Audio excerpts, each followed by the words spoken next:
जमा खान साहब मंत्री हैं, इतना नीतीश कुमार के सामने कितना आपको बजट दिलाएंगे आपको पता है। आबादी के हिसाब से जाके तेलंगाना में देखिए 3,000 करोड़ का बजट अकबर ओवैसी साहब दिलाते हैं। लेकिन नीतीश जी के राज्य में जान ही रहे हैं, भाजपा का साथ है तो आपका 1,000 करोड़ भी बजट नहीं है। राजद का, कांग्रेस का कोई एमएलसी नहीं था, कोई बोलने वाला नहीं था। न सिद्दीकी साहब थे जो रमजान में टोपी लगा के रहते हैं, घर में अभी तरावी कर रहे हैं। लेकिन आपके बजट पे जिसके लिए तनख्वाह मिलता है, जिसके लिए विधानसभा जब चलता है तो अलग से तनख्वाह मिलता है, तो विधान परिषद में न सिद्दीकी साहब बोले, न फारूक साहब बोले, न जो आप एक ठो जो है तेजस्वी जी के ताबीज बाबा जो कारी सोएब साहब हैं वो भी नहीं बोले। लोग एमआईएम पे तनकीद करते हैं, अच्छी बात है, आप हमें भी तनकीद कीजिए, हमें भी सही रास्ता दिखाइए। लेकिन आप ही बतलाइए, बिहार विधान परिषद में माइनॉरिटी का बजट का चर्चा था, यानी मुसलमानों के बजट पे चर्चा था।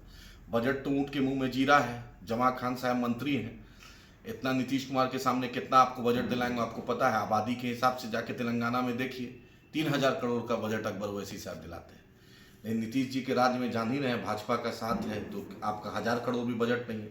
लेकिन उससे खास आप जो बार बार महागठबंधन का जो आप लोग राग अलापते हैं, तो आज विधान परिषद में पता कर लीजिए, राजद का, कांग्रेस का कोई एमएलसी नहीं था, कोई बोलने वाला नहीं था। न सिद्दीकी साहब थे जो रमजान में टोपी लगा के रहते हैं, घर में अभी तरावी कर रहे हैं। लेकिन आपके बजट पे जिसके लिए तनख्वाह मिलता है, जिसके लिए विधानसभा जब चलता है तो अलग से तनख्वाह मिलता है, तो विधान परिषद में न सिद्दीकी साहब बोले, न फारूक साहब बोले, न जो आप एक ठो जो है तेजस्वी जी के ताबीज बाबा जो कारी सोएब साहब हैं वो भी नहीं बोले।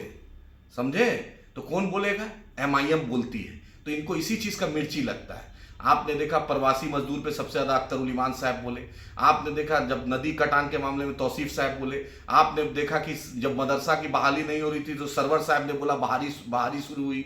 आपने देखा कि स्वास्थ्य के मामले में जो स्थिति बद से बदतर सीमांचल में थी, बायसी हो, अमोर हो, डगरवा हो, रोहटा हो, बलरामपुर हो, बारसोई हो, चाहे आपका जोकी, अररिया, नरपतगंज हो, कहीं भी हो, तो गुलाम सरवर साहब ने बोला, देखिए फिर स्वास्थ्य मंत्री ने अटेंशन दिया। उसके बाद आपने देखा कि बीएड कॉलेज का मामला, अंचल का मामला, ब्लॉक का मामला में मुर्शीद भाई बोले।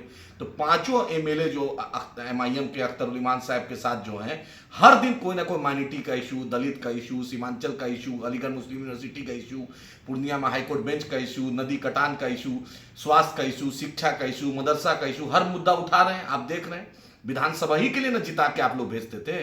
आप कांग्रेस से, सीमांचल से जिता के भेजे, सिर्फ एमआईएम को गाली देने के लिए। इन लोग को सिर्फ कान में एक जो नहीं था, पहले एक तोता होता था, तोता को ऐसे से घुमाता था, चाबी दिया जाता था। बस इन लोग सिर्फ एमआईएम के खिलाफ जहर उगलेगा, सिर्फ एमआईएम को गाली बकेगा।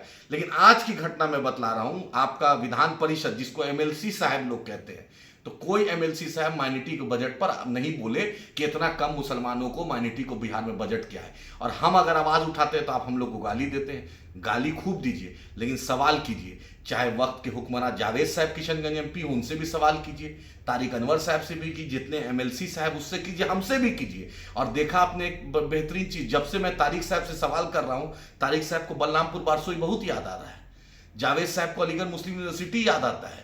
तो यही है एमआईएम की ताकत, यही आपकी पार्टी है, आपका झंडा है। मजबूत करते रहिए, इंशाअल्लाह ताला इन लोग को भी चाबी देते रहेंगे, इन लोग के भी फिर मुंह से आवाज निकलेगी, अल्लाह ने चाहा।